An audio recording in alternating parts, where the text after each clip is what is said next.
Good morning, everyone, and welcome to our latest V3 breakfast with the topic Beyond Money. We have three beautiful speakers. I will explain why we don't have four in just a second. But just wanted to begin with Don Valentine. Don was a legend. He died on Friday, age 87, and he was very central to shaping Silicon Valley as we know it today. And Don said, the key to making great investments is to assume that the past is wrong and to do something that's not part of the past, to do something entirely differently. And our theme this morning, Beyond Money, is all about thinking differently about the economic system as we know it today. A shift from how it has been to what it could and will become. All around the world, different teams of people are disrupting and reinventing. And out of all this activity, a new system is emerging, taking shape around us. So the plates are shifting from the world of money as it operates today to the world of money as it will operate tomorrow. Why do we need a new system? What's it going to look like? How will it serve us better? And how will we all think and behave differently when it comes to our own money? So, my notes say we have four speakers, but as I said, unfortunately, we lost Lisa early this morning to a tummy bug. Nonetheless, we have the beautiful Mark, Patrick, and Chris, and I will introduce each one properly as we go. We'll, I think, let each of them have the stage and share what they know or believe with us, and then there'll be an opportunity for everyone to grill you or politely ask questions. And our aim is to wrap around 10, and we'll see how it goes. Play it that way. So, Mark Thomas.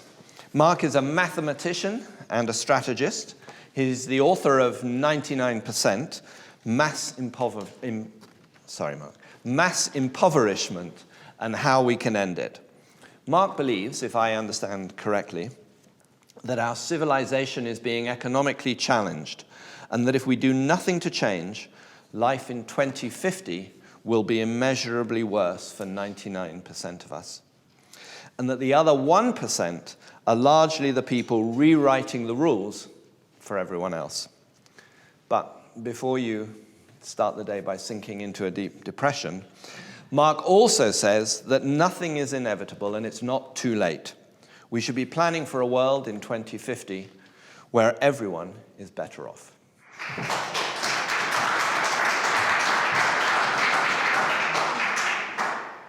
Well, good morning. Before I start, can I just ask for a show of hands? Who here believes that our economic system does need to change radically? And who believes it doesn't, it's basically fine? And who's not quite sure? Okay, so it looks as though I don't really need to give my presentation, but I will anyway. So I'm going to talk about why we need to change our economic system. And in essence, what I'm going to say is extremely simple, that we have to act to change our system because the one we have at the moment isn't working. To the extent that, as Philip said, if we don't change it, by 2050, the world won't be worth living in for most people. And that's a pretty serious claim, which I will try to back up in a minute. Secondly, there are no real obstacles to change. We've been convinced that there are no real alternatives to the way we're doing things, and that's simply not true. We're imprisoned not by economic realities, but by economic myths. And thirdly, the sorts of things that we need to change to fix it are not that difficult and they're not that radical, so we should just get on and do it. So let me take each of those points in turn. Firstly,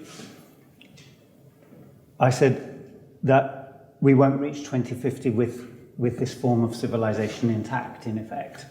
Now, if you think of the period from the end of the Second World War up to 2050, that splits very neatly into three 35-year blocks. So from 1945 to 1980, that was the golden age of capitalism. You don't hear the phrase very often now, but in England it was, and in the US it was called the golden age of capitalism at the time. In France it was les Trente Glorieuses. In Germany it was the Wirtschaftswunder. It was a remarkable time.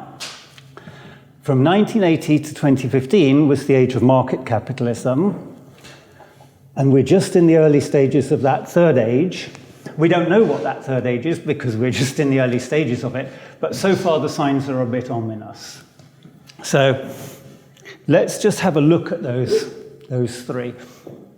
First of all, the golden age and market capitalism. So these bars compare the performance of the economy on a variety of different measures in those two periods. Of course, the gold bar represents the golden age, and the blue bar represents the age of market capitalism. And you can see that on all economic measures, except for control of inflation, the golden age was a far more successful period. It was more successful in terms of overall economic growth. It was more successful in terms of economic growth per capita, which is what you can think of as the size of the pie. But most particularly, it was much more successful when it came to the experience of ordinary people, median incomes, what the typical person would actually take home, typical household would actually take home. That grew much, much faster in the golden age, especially in the States. We've got the data all the way back for the States. You can see it grew about three times faster in the golden age than it has done since then. And in terms of unemployment, in the US, unemployment in the age of market capitalism has been double, so you're twice as likely not to have a job in the States as you used to be. In this country, you're 3 times as likely not to have a job as you would have been in the golden age. So that's the first two periods. Let's just take a little bit more detailed look at more recent history in the UK. So that orange bar, that's GDP per capita, adjusted for inflation. So that's the size of the pie. And the blue line is real median income. So what you can see is in the period from 97 up to 2010, which was the period when, of course, we had the global financial crisis and the recession that followed it. So it actually wasn't a great period, but nevertheless, we did have growth in both of those two. And very, very roughly, they were both growing together. Since 2010, what we've seen is that the economy has recovered. It's essentially richer now than it's ever been. The pie is bigger than it's ever been, but most people are poorer than they were 10 years ago, actually. And some people are quite a lot poorer than they were 10 years ago. So that's already bad news. And what happens if those trends continue? And remember, an extrapolation is not a forecast, but if you extrapolate, what do you see? Well, today's median earnings are just under 24,000, which isn't actually a lot. It's quite hard to survive on 24,000. If we continue with those trends, post-2010 growth and inequality trends, then that will have fallen to under 20,000. Now that's quite serious. That means half the population in 2050 would be on less than 20,000 in today's money. That's the kind of world, if we simply extrapolate, that we would be heading forward. But what if we extrapolate on a different set of assumptions? What if we were to say, well, we'll have that lower growth that we've had since 2010, but we'll just fix inequality at today's level. So the pie will grow and everybody's earnings will grow with it. Well, then it wouldn't fall. It would rise from about 24 to nearly 30,000. That's quite a lot better. What if we went back to those trends, which I said weren't great, but the pre-2010 trends, then it would rise to 34,000. So actually, perhaps we should be planning for a world where everybody's at least 50% better off by 2050. But that's not where we're heading at the moment. At the moment, we're heading for mass impoverishment. And why is that? Well, essentially, it's because we've been told that there is no alternative. we had to have austerity. Why did we have to have austerity? Because of the dire state of government finances. And as David Cameron said, if there was another way, I would take it. But there is no alternative. And you've probably seen lots of graphs which look a bit like this tiny bit of the graph here, which show that, since this millennium started, we've never had debt at these levels. It's been shooting up. It's out of control. It's deadly. But if you step back from the detail, this is from the Bank of England. They have a data set of 300 years of financial history. This is all available on the website, by the way, if you're interested. Then you see a very different picture. This is 300 years of history. This red line is the average level of debt to GDP over those 300 years. So this ruinously high state of government finances, these debts that, as David Cameron said, when you look at the children you love, do you want to leave them with a legacy of huge debts? Well, those are not huge debts. They're not massively above average. They're not slightly above average. They're not even average. They're still, even today, below average. So why the urgency? Well, it's because, debt is bad. Debt cripples the economy. Well, hang on a minute. Let's look what happened after this. 1820. That's when the Industrial Revolution really took off. One of the most successful periods in our economic history. Debt was far, far higher. It wasn't average then. It was way above average. What about the golden age of capitalism? Well, it started after this. Having high debts is demonstrably not an obstacle to enormous economic success. So why did we have it? Why do we have austerity?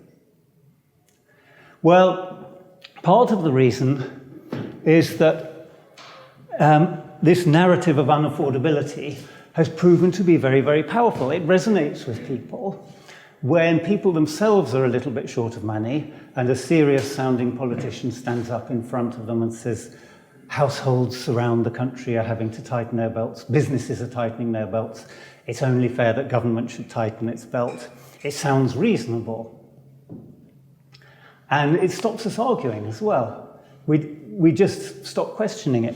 We see a little graph like this, we hear some effective rhetoric, we internalize this narrative of unaffordability, and we reluctantly accept that, we don't like it, but we just can't afford to keep funding the NHS at the same rate. We just can't afford to keep giving local councils the sort of amount of money they need to provide the services they provide. We just can't afford to save the planet. And that's really very useful in preventing debate and stopping people from looking at the underlying philosophy. And the underlying philosophy is what I've termed market fundamentalism. I didn't create the phrase, but I think it's a good one, so I've adopted it. And a market fundamentalist is like a religious fundamentalist. They believe, almost as a religious item of faith, that markets are the best way to allocate resources. And the logic goes very simply from there. If markets are the best way to allocate resources, anything else is less good. In particular, the state is less good. So you don't want valuable goods and services being allocated in a less good way. You don't want healthcare being allocated by the state. The market should allocate healthcare. You don't want education being allocated by the state. The market should allocate it. You don't want investments to protect the environment being allocated by the state. You want the market to do those things. Now, of course, you can see where this is heading. It's heading to a world where many people wouldn't be able to afford healthcare. Nurses, teachers, they wouldn't be able to afford healthcare, schooling for their children. But in the market fundamentalist philosophy, that's their fault. And the reason they can't afford it is because they're actually not adding enough value to society. If they had become a banker or they'd set up an internet unicorn, then they would be able to afford it. So their problem is that they have too little merit. Now, because that sounds so unpalatable, two things may be happening. One of them is you think, well, I think Mark's gone a bit mad here, and nobody really thinks like this. Now, I can assure you, shocking though it is, there are a lot of people who really think like that. And if you read chapter 4 of my book, 99%, you'll see in their own words exactly what they think. And what you'll see is that what I've just given you is an accurate description of a very extreme position. So it really is real. In fact, on the website, you can see quotes from some of these extreme people. And they normally, because it's unpalatable, they normally don't set it out very clearly. There are only 2 recent books that I'm aware of, I'm sure there are others, but there are only 2 that I'm aware of, where they really have laid it out with startling clarity. One of them is the book by Jacob Rees-Mogg's father, William Rees-Mogg, which is called The Sovereign Individual. And in some ways it's a brilliant book, but it's deeply, deeply scary. It's a recipe for creating a market fundamentalist world and getting rid of mass democracy, which is a big obstacle to creating that market fundamentalist world. So that's one book, which is, if you want to read it, really quite an eye-opener. And the other one that I am aware of is a book by an American economist called Tyler Cohen. His book's called Average is Over. And the thesis of that really is that if you're an average sort of person and you're hoping that you should be able to have an average sort of life, you can forget it. Average is over. You're either going to be rich or you're going to be poor. Average is over. Pretty dismal stuff. Most of them don't say that. And that's a problem if you're a market fundamentalist, because you have political objectives, but you don't really want to lay them out clearly. So what can you do? How can you become politically powerful? Well, whether by accident or by design, something from their point of view brilliant happened, which was the creation of what I call the Hydra. Now, you remember in Greek mythology, the Hydra was a mythical beast, a many-headed serpent. Each of those heads was deadly. Its venom was deadly, but even its breath actually would kill you. And Hercules was given the task of trying to kill the Hydra. Well, this is what the modern-day Hydra looks like. The heads of the Hydra are things like the climate emergency, the low growth that we've seen since austerity was implemented, homelessness, mass impoverishment, of course, my particular area of interest, rising rates of stress and mental illness, struggling NHS, etc., and many more heads that won't actually fit onto this slide. Those are the heads, and the body consists of this policy of austerity, which we don't question because we know there's no alternative, except that, as I showed, there is an alternative. This is a choice. But the really clever bit about it is that the austerity and the underlying philosophy of market fundamentalism are protected by these economic myths. And while we believe those myths, we reluctantly accept that we're not going to be questioning this, and we allow ourselves to be distracted by the heads. And since, just like the mythological Hydra, each of those heads genuinely is deadly, they attract an enormous amount of time and resource, and a lot of well-meaning people spend their time fighting individual heads, but they don't even see these economic myths. They act like some kind of invisibility cloak that hides the body of the Hydra. So from the point of view of a market fundamentalist, this has been brilliant, and this has enabled them to impose these policies, which are, little by little, nudging us towards that world that they want to see created. But now, if we're aware of the central role of economic myths, suddenly this becomes something that we can deal with. And that brings me on to my third point, which is that actually what we need to do isn't really that difficult. It isn't really that radical. It's 5 fairly simple steps. So the first step is a democratic reset. We haven't got a written constitution in this country. And actually, in the last few months, I have become more worried than I have ever been about that fact. It's really hard to know what are the limits. What can the government get away with? What can it not get away with? How far is it prepared to defy the law? How far is it prepared to pack the courts with people who will change the law or change the interpretation of the law? In particular, there's nothing in British law that says a government can't enact a policy that it knows will be bad for 99% of the population. That can't be right. That's not a ridiculous request. Let's make it illegal to have legislation which is bad for 99% of the population. That's not a radical request. That's something that's maybe so obvious that it should go without saying. But unfortunately, you've seen the numbers that say it's not just that it goes without saying, it's also been going without doing. So we do need that constitutional reform. Second one also, it sounds that it's so obvious it shouldn't need to be said. Let's base policy on facts. Well, it does need to be said because we've been basing policy on myths.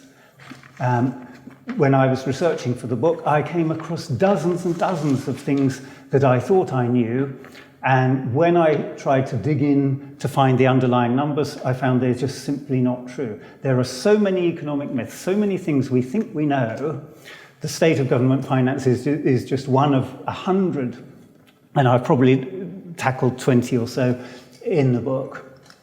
Economic myths have been driving an awful lot of policy for the last 40 years in the States, and to a lesser extent here as well.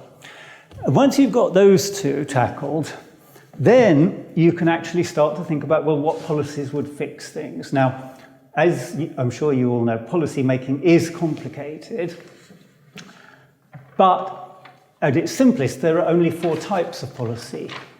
Every policy either grows the pie or it doesn't grow the pie, and it either shares that pie fairly or it doesn't share it fairly. So you could have a policy which is what I call a captured growth policy, which does grow the pie, but it doesn't share it fairly. The benefits go disproportionately to a small minority of the population. You could have a shared growth policy, which both grows the pie and shares it fairly, so everybody benefits from it. You could have a vulture policy, which doesn't grow the pie, and yet it manages to enrich a tiny minority. So a hard Brexit would be that. We know that there are some hedge funds who will make billions if we have a no-deal Brexit, but most people will be a lot worse off with a no-deal Brexit. That's the vulture policy. And there are balancing policies which don't grow the pie, but you might need them if you have one of these captured growth policies. Very aggressive automation would be a captured growth policy. It'll make some people extremely rich, but it will cost a lot of other people their jobs. You might need, nevertheless, automation might be the right thing to do, as long as you have a balancing policy, and then the two together become like a shared growth policy. But if you just do this, it doesn't make sense for most people. So you've only got those 4 types of policy, and that framework enables a politician, not without work, because policy making remains complicated, but it enables them to look at the portfolio of policies and say, well, what does my manifesto look like? Is my manifesto dominated by shared growth policies, or is it dominated by vulture policies? Actually, there shouldn't be any vulture policies in my manifesto. But if I've got some captured growth policies, I need to be making sure I'm balancing them, and I need enough up here, which are the shared growth policies. So actually, if you have the fact-based approach and you have this democratic reset, you can start to formulate policy for abundance and solidarity, for growing the pie faster and sharing it more fairly. And a big part of that is investing wisely in the future. So those are the shared growth policies. A lot of environmental investments would fit into that category. If the government spent 100 billion over the next few years insulating properly every house in the country, that would be a shared growth policy. If it spent a few billion on R&D for electrification infrastructure for cars, electric cars, etc., that would be a shared growth policy. How am I doing for time? I don't have a buzzer, but if I did have a buzzer, I might be thinking of pressing it. Okay, in that case, you get the point. Invest wisely in the future. Finally, ensure clean, competitive markets. To too great an extent, the profit motive encourages businesses to do the wrong things. Where they can externalize their costs, they get us to pay for the fact that they're not paying their staff a living wage. We have to pick up the cost of the damage they do to the environment, etc. If you fix that, actually the profit motive becomes an enormously powerful force for good, which at the moment it isn't. It's a kind of mixed force. It's not uniformly bad, but it's not uniformly good. So just before I stop, I should say these things really are urgent. Just as Hercules didn't manage to kill the Hydra either on his own or just by looking at the heads, we won't kill the Hydra either on our own or just by looking at the heads. So we do need your help. Please sign up on this website, 99-percent.org, and see what you can do to help. Thank you very much.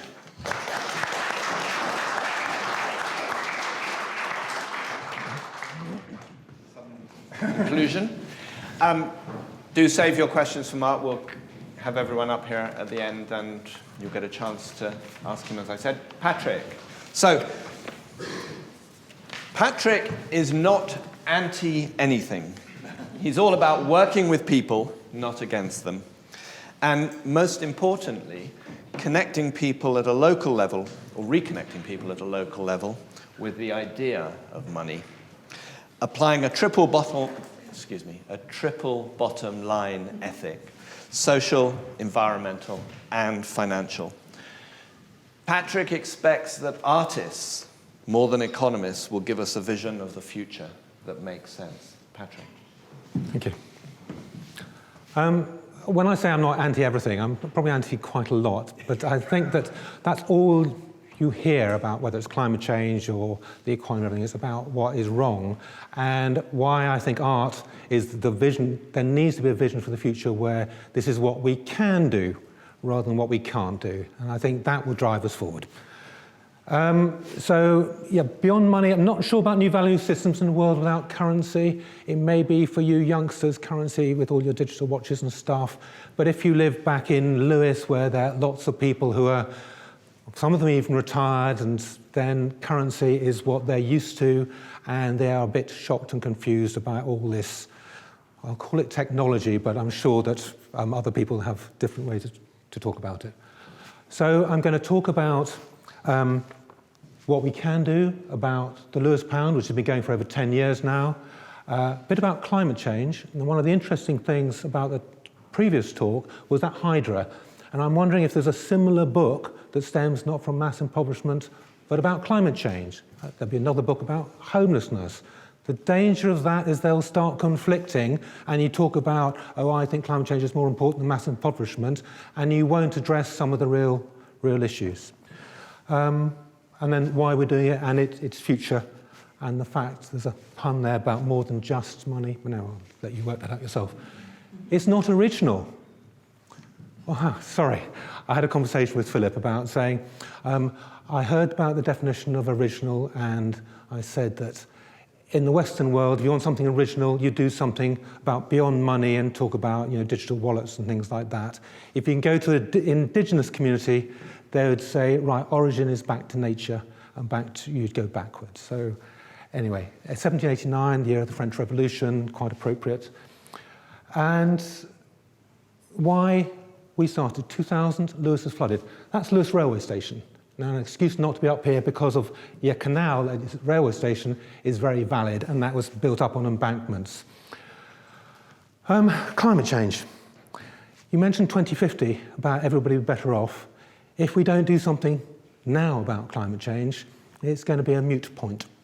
But that's my thing. Out of that, 10 years ago, 11 years ago, Transition Town Lewis, which was formed about moving a society to a low-carbon future. And I was part of the business group, and it was interesting. I went around all the businesses and asked them about climate change and their carbon footprint. And not one business, local business, had worked out their carbon footprint. The reassurance was that the local district council had. So there is hope for the future on that side. One of the members of the group had a chat with the Brighton Argos, not even in Lewis, and was talking about local currency. because Totnes had just launched and was saying we're thinking of it. And then the headlines in the Brighton Argus was that Lewis is going to launch his own currency. We had just had one meeting about it and we weren't going to, but then we thought, oh, well, we've got this publicity, let's do it. So we did. This is as close to graphs as you're going to get. You're going to get some images and some words, but unfortunately not graphs. The theory behind the Lewis pound is that the money you spend in local independent stores, most of that money stays in Lewis. And therefore, if you want a resilient society, you need to have that money to grow, and then you move forward out of a sense of abundance. If you spend money in chain stores and supermarkets, most of that money goes out. That's what the Lewis pound's about. And I'll say this now about research. I took a Lewis pound to the University of Sussex because I thought, we're doing something and we think it's interesting, but we're not quite sure what it is and how it's worked. And there was the director of sustainability at Sussex University, and I gave him a Lewis pound and said, you know, this is on your doorstep. Why don't some of your students and projects do research, or even your academics? And he looked at it for several minutes. He said nothing, and then he said, it's too complicated. Is it economics? Is it business? Is it the society? Is it anthropology? Is it... So anyway, so we have very little research done on it. How it works, you take your sterling, change it to Lewis pounds, spend it in a local shop. The local shop use other local suppliers, and then sometimes they exchange it back for sterling if they need to, because we're in a complementary... Actually, I'll come back to it in a minute. And then it goes round in circles. That's the resilience for you. Good, okay, right. Sorry, excuse me, next slide.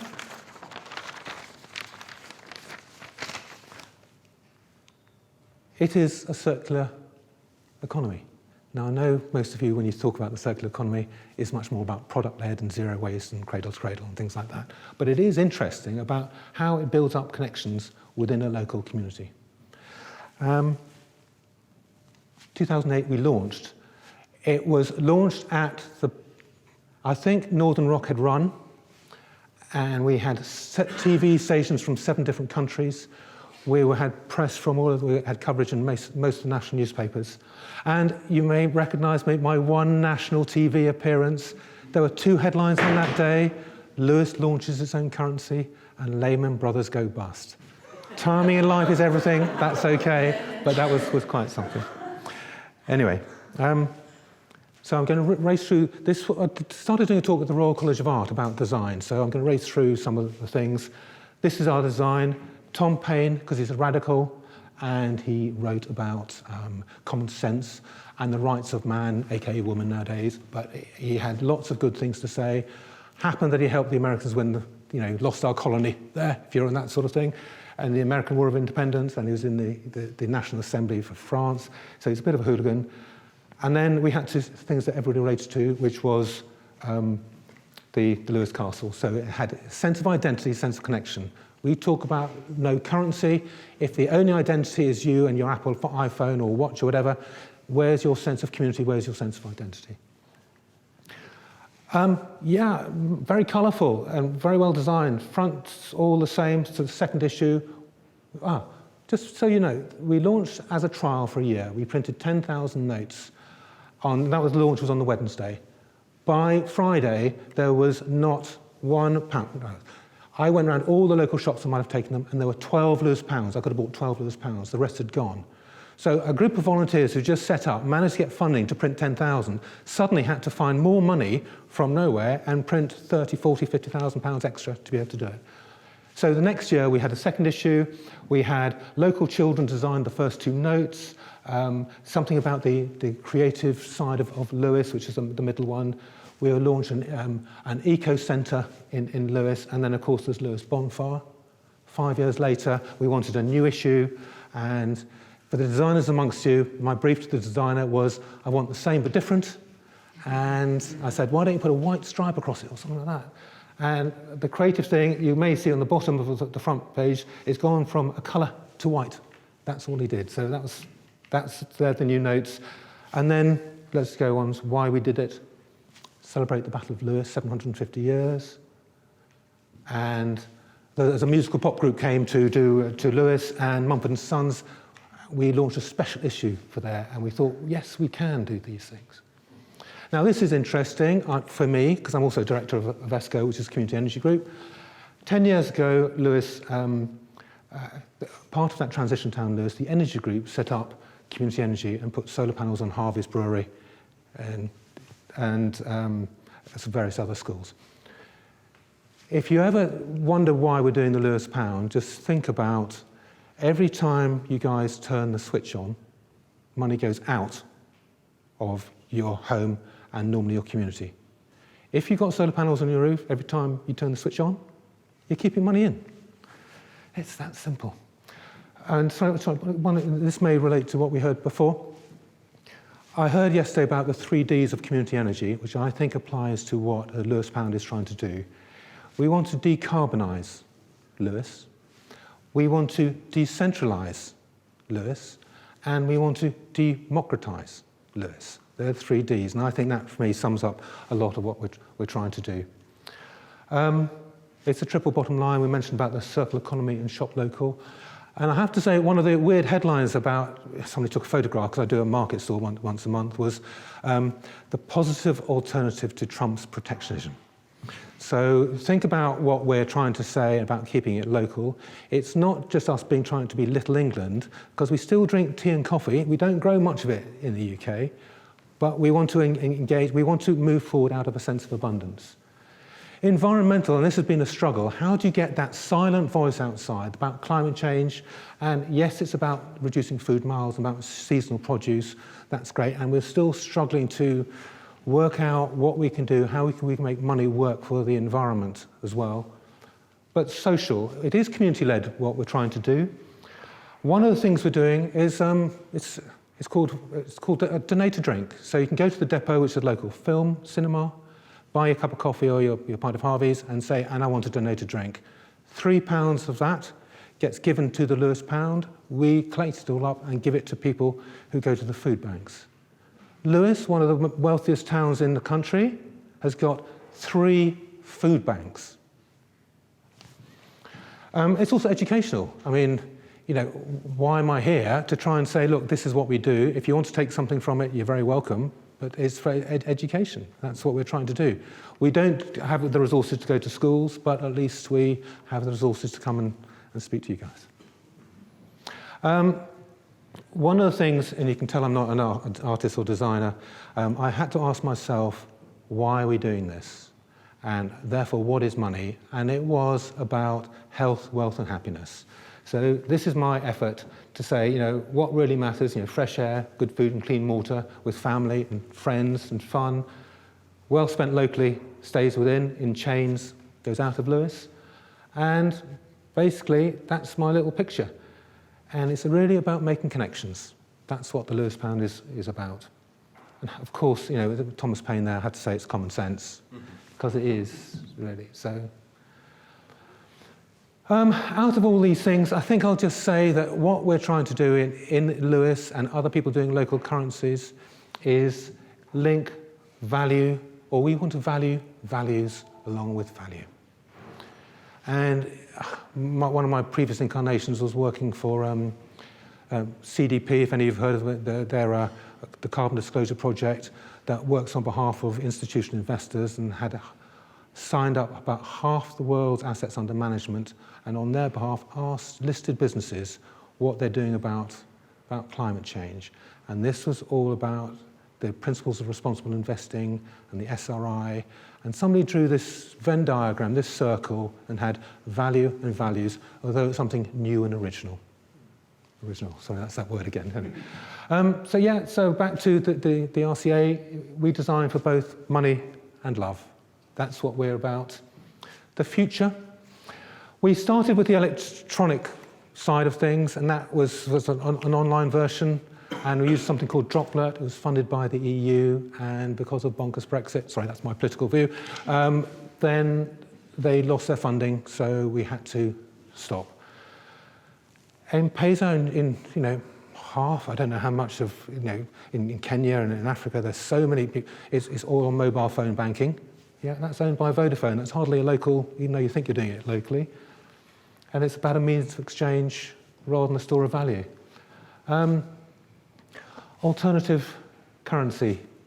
One of the big decisions we had to make is that did we want to be alternative or complementary? And we decided, because we want to engage with people, we wanted to be complementary rather than alternative. And it may be that was, I don't know if that's a right or wrong thing to do. I spoke to somebody who was the chief economist of Bear Stearns, so I have to take what he says with a pinch of salt, and talk about the financial crisis. And I said, there could be another financial crisis. And he said, it's not if, it's when.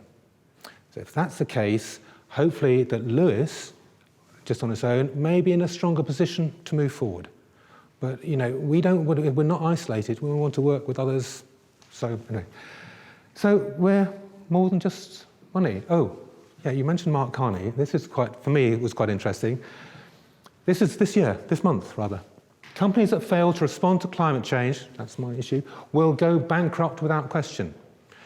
When we talk about the profit motive, we think, yeah, we can just dump stuff and not take account of the externalities. Now we have to take account of our externalities, and that's my view of what he's saying. Climate change is out there, and if we want to be in existence in 2050, in the future, we have to take account of these things, not just dismiss it and get somebody else to pick up the pieces. He then, a few months ago, said, capitalism is part of the solution to tackling climate change. Now, that could be a debatable point, so that's up to you. Where are we on this market fundamentalism? Where does capitalism fit into that? I'm not the economist. Before I come on to that, because this is the most important bit of the whole thing, when I did my sort of study, somebody said, was I an economist? I said, no. But the guy who taught me economics said, economics is incredibly dangerous. Economists are incredibly dangerous. They give you a theory, and that goes into fact, and people can either gain or suffer from that fact. He said, the best thing to do is take two economic theories, preferably the opposite, and work with those together before you make your decision, which I thought was quite interesting. Now, you've got capitalism, you've got climate change, you've got Einstein. We can't solve problems by using the same kind of thinking we used when we created them. Now, we spoke about what the definition of being original means and about creativity and things like that. I was just thinking of another word for that, about trying to be radical. Well, that means exactly the same thing. It means going back to the roots. And I was just thinking of, to reinvent the wheel. That means, we don't have to, let's do something else. Well, no, let's reinvent the wheel and see what the wheel is trying to do. And hopefully that's what you're trying to say, and hopefully that's what our next speaker was trying to say. So thank you for listening.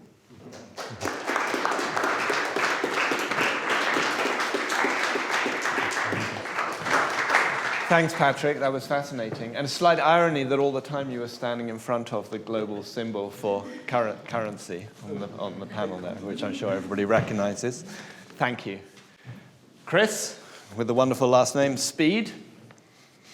Chris is a design researcher, a professor of design informatics. He's infamous for streaming a live data feed from his toilet at home to test boundaries and how people react to new technologies. Chris argues that this is the first step towards a significant turn in global economics, away from the established push economy to a data-driven pull economy. But before you try to unpack that, Chris is going to talk to us about what happens when you give objects bank accounts. Thanks, folks. And thanks for inviting me. It's nice to come down. Based in Edinburgh, so seems a long way away. So some of the things that we'll talk about, we'll recover some of these ideas, I think, which deal with what we call in the academic term as imaginaries. And I'll scamper through, but I have to create credit to a whole bunch of people. Most of what we do in academia is based on a whole community of designers, researchers, technicians, some social scientists who stop you doing things ethically, and then designers like you who say, no, it's okay, we'll do it. Keep listening to the ethicists, because they do know best. So everything you see is based on these people. So there's a big turn social scientists are suggesting, and this is not a new turn, is that through the 20th century, it was largely governed by ideologies, and the shift from ideologies into imaginaries. Now, you and I probably, we're in London, probably share the concept that we know the world through imaginaries, not ideologies. And I'll try and unpack the two differences, because when we talk about economic imaginaries, then you get to see this point that Mark's making, is that there's a whole bunch of imaginaries, ways of knowing the world, but some of them are very, very, very dominant, and it leaves many other people out of the way. So briefly, imaginaries could be seen as a creative and symbolic dimension of the social world, a dimension through which human beings create their ways of living together and the ways of representing their collective life. So how did you get here today? I took the tube. It didn't even occur to me I could have taken a helicopter. I actually didn't think I would have used Uber because I just know the world through an imaginary. So an imaginary is constructed through knowing and sense-making in the world, but then also a backdrop of how it's structured. And I didn't even conceive of any other better way than public transport. Another way, imaginaries are patterned convocations of the social whole. These deep-seated modes of understanding provide largely pre-reflexive parameters. I didn't think, I just got the tube from Caledonian Road. There wasn't any other doubt. That was the way I know London, and it's my imaginary. Other people don't travel here today using the same imaginaries. They're pre-reflexive, within which people imagine their social existence expressed, for example, in conceptions of the global, the national, the moral order of our time. Now, those have all been constructed, folks, just as Marx says. They're constructed through the end of the 20th century. I don't know, is anyone under the age of 19 in the room? So you're all 20th century kids. So you're all fucked. You're all Heinz Beans kids, you're Findus fish finger kids, you're VW kids. You are constructed, and the world that you know around you is not in any way actual. It's purely real based on these imaginaries. Some of you were born into better ways of knowing the world, others more problematic, but they are constructed. I think the most important one, which is a too long a sentence, is that, I'll read from here, they exist at different sites and scales of action, from individual agents to the world society. Without them, individuals cannot go on in the world.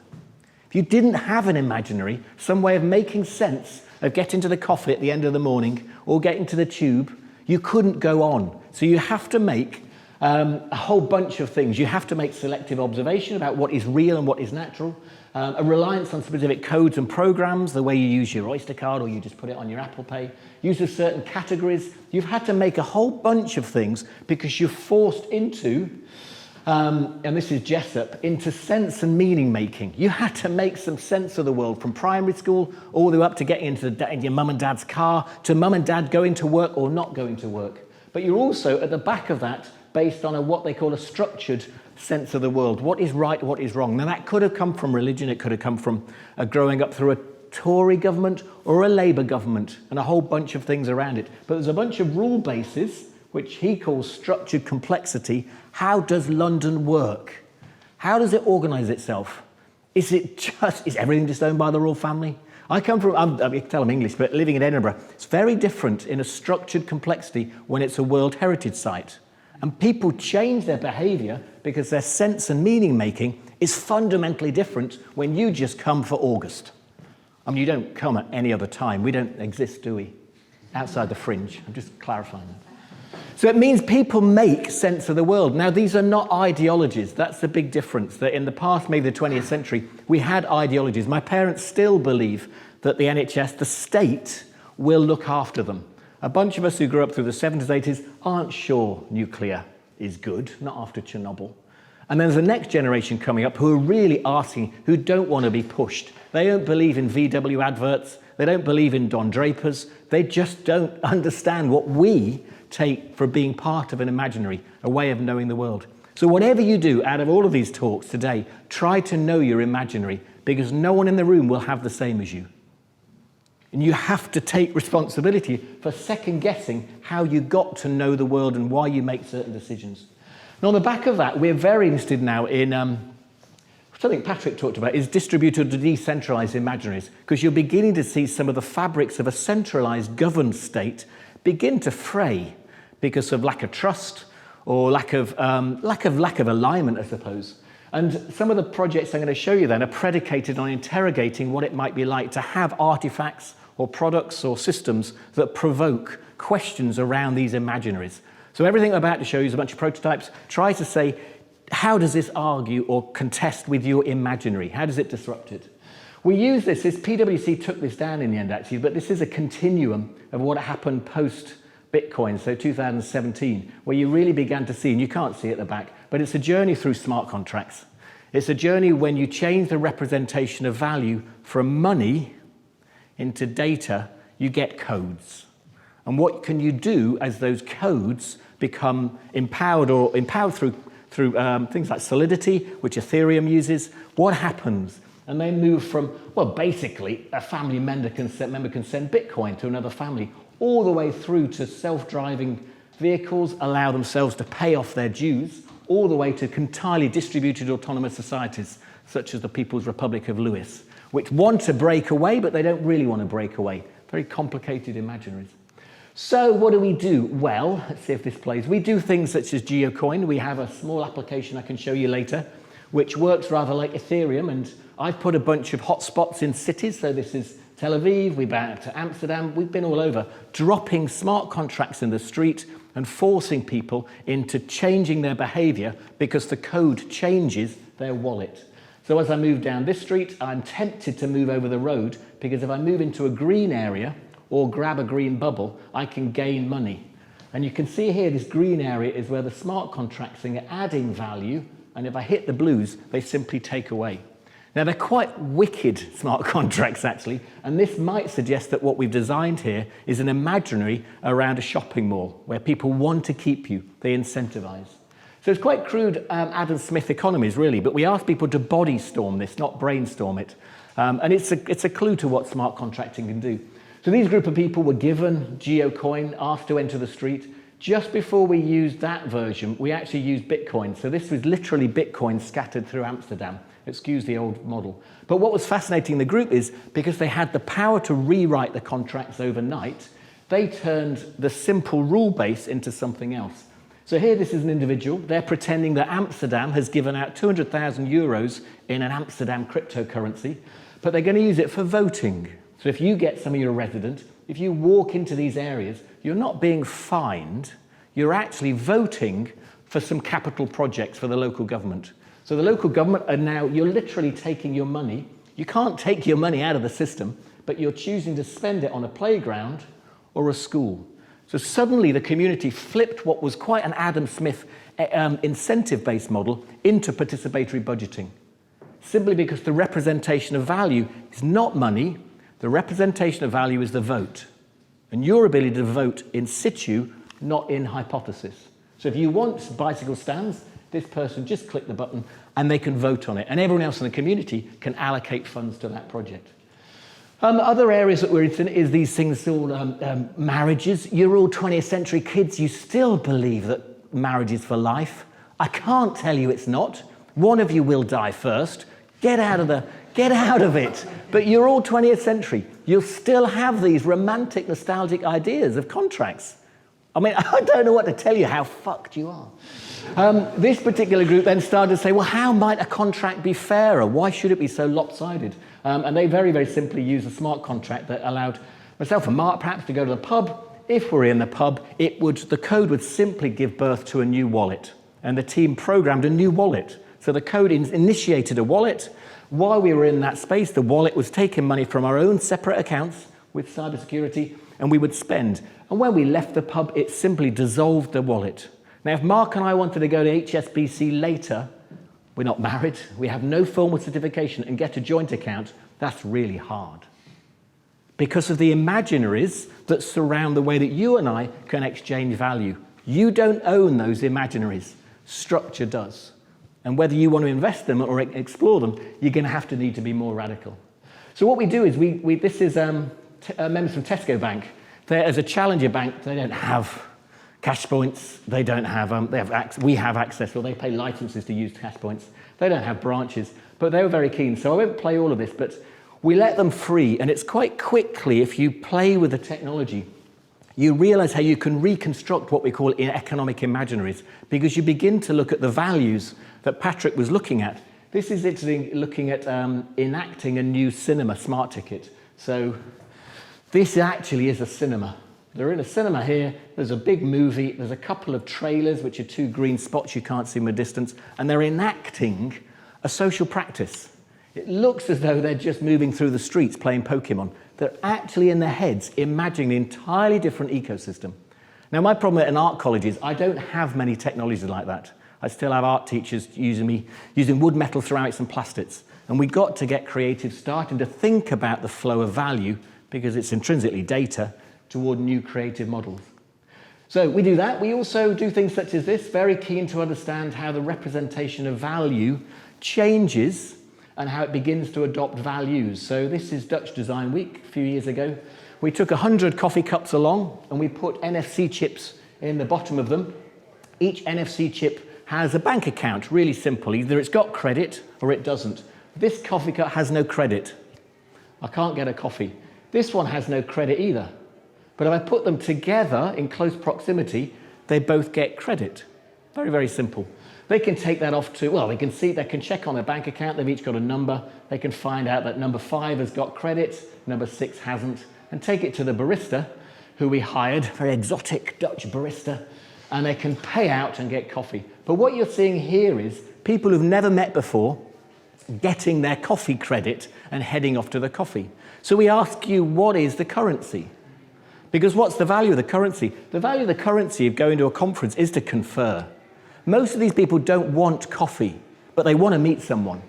You laid out a whole bunch of food and breakfast out there and you hoped conversation would take place. When you've got 300 people, it's not so easy. On Dutch, we added value as well here. That's a 15-minute wait for our coffee, and there's free coffee next door. So people do like the friction, the social friction. It's no different to a pub. But by changing the representation of value, you couldn't quite see, but the cups are designed by Katie West, who's a Scottish designer. She did the ceramics for the Commonwealth Games. So some people just stole the coffee cups. Some people didn't drink coffee. Some people didn't want to. What they do and what we do as humans and the representation of value needs to be explored further. So you get these fantastic, these kind of weird moments where people aren't sure what they're doing, but you're trying to disrupt the imaginary. Earlier in this is about 4 years ago, we hacked a DeLonghi coffee machine and gave it a Bitcoin wallet because it looked like the thing to do at the time.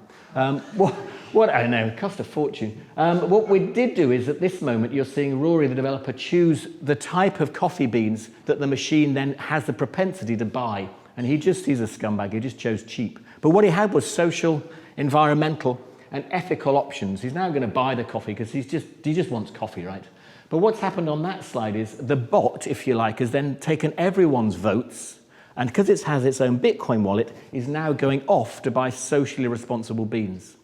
So we assume that you don't make good decisions. We assume that you're 20th century kids, you're still looking for marriage, you're still looking for the car of your dreams, and you will buy the iPhone 20.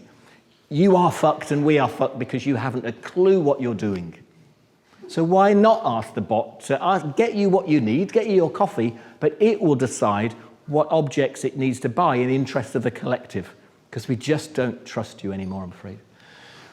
We extended that with the EU Policy Lab. They became very interested in this, and they asked us to introduce 3 prototypes for politicians who are really struggling to understand this decentralization distribution opportunity.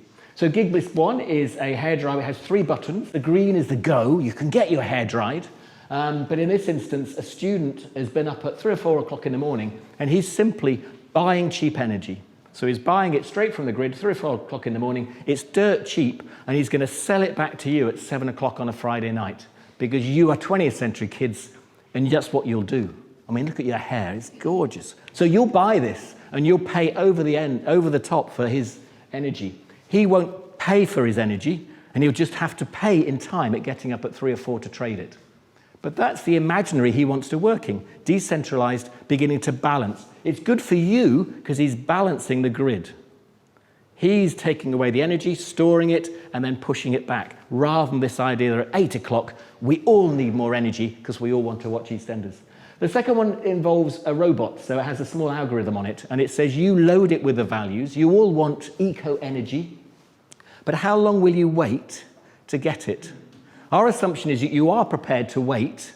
I mean, have a think about it. How long would you wait? You press the button, and you're guaranteed eco-energy. Will you wait 2 minutes? Would you mind waiting 2 minutes?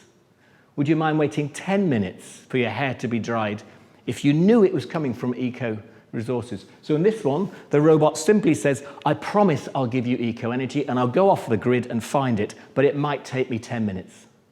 Might take 2 minutes. Every other button that you 20th century kids have known works straight away. That's not sustainable. You can't keep pressing buttons hoping that they work. So let the bots come in and make that decision for you. The last one says we really don't trust this, so we're taking buttons away from you. The worst thing you can do is give humans buttons. They'll just press them. So in this one, there is no button. It simply turns on. It simply turns on whenever, and it lets you know whether the energy in the grid locally is enough to use, because it doesn't think you're in a position to make that informed decision. There's no demonstration that you make informed decisions around the environment. So in this one, poor old Sean waits. And he just waits. And he knows that the machine knows it's good at blowing drying hair, but what's slightly more important is the energy in the grid. So he just waits and waits, and eventually it'll alert him and say, now's a good time. I've stored it and it's ready to go. So it depowers you entirely. So the last one I want to show is something we're doing live in Australia at the moment. So this is really back to basic smart contracting. But while the others are just one-off prototypes, this is live, and we're hoping Oxfam Australia adopt it. Simply put, I'm going to explain what a smart contract is. This is a pound, as you can see. Jonathan's my excellent assistant. It's gone into a little disc here. He's pressed a button that initiates a smart contract. If in 5 minutes there is an earthquake anywhere on the planet, if there is, then that cog will turn and it'll give the money to Oxfam.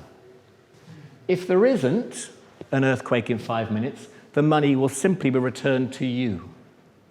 So what we're beginning to do is explore our hunch is that you've lost trust in people such as Oxfam. Haiti seemed to reveal that. And they're trying to find ways to reassure you. And we think that's in the context of triangulation.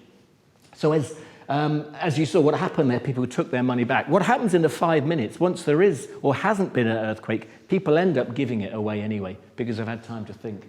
And we've just released, this little app. It's on iPhone and it's on Android, and it allows people, we give them 10 Australian dollars, this is part of the research project, but allows them to build simple contracts. And the contract is me building an earthquake contract that I want the beneficiaries to be Oxfam in this case. I want a US Geological Survey to attest this. I want to find out what the Richter scale is it needs to be. They're going off all the time. It's quite astonishing how alive the planet is. But I set up those conditions for the continents, and slowly I feel a bit more involved connected in terms of how the values of my money then flow toward an impact. Thanks very much.